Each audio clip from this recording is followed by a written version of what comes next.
রামনবমীতে নন্দীগ্রামে রাম মন্দিরের ভূমি পুজো এবং সোনাচূড়ার 4 বিঘা জমির ওপর তৈরি হবে রাম মন্দির। আগেই ঘোষণা করেছিলেন শুভেন্দু অধিকারী এবং রবিবার সকাল থেকেই চলছে ভূমি পূজনের প্রস্তুতি। উপস্থিত থাকবেন বিরোধী দলনেতা শুভেন্দু অধিকারী।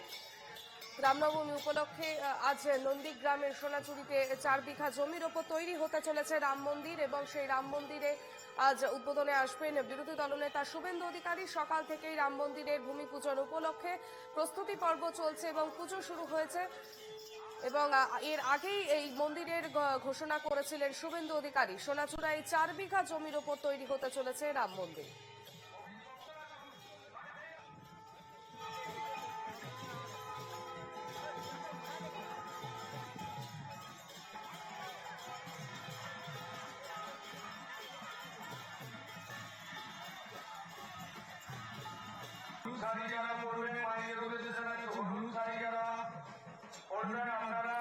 বিস্তারিত জানবো, টেলিফোন লাইনে রয়েছেন আমাদের প্রতিনিধি সঞ্জীব দেবে। সঞ্জীব, রাম মন্দির ঘোষণা আছে, উদ্বোধন হবে এবং পাশাপাশি পুজো শুরু হয়েছে সকাল থেকে। শুভেন্দু অধিকারী তিনি কখন আসবেন এবং সকাল থেকে আসছেন?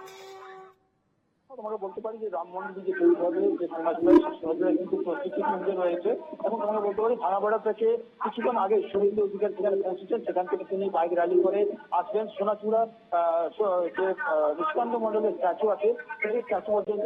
সেখান থেকে যে পায়ে হেঁটে প্রায় হাফ কিলোমিটার সেখানে তিনি যে পৌঁছবেন, যে ভূমিকা রেডি করা হচ্ছে, যে চারদিকে জমি আছে যেখানে ভূমি পুজো হবে, সেখানে কিছুক্ষণের মধ্যে এসে পৌঁছে হবেন রাজ্যের বিরোধী দলনেতা অর্থাৎ নন্দীগ্রামের বিধায়ক শুভেন্দু অধিকারী।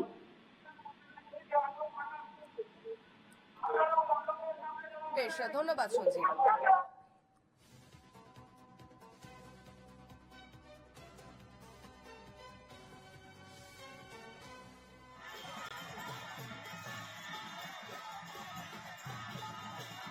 যারা পড়বেন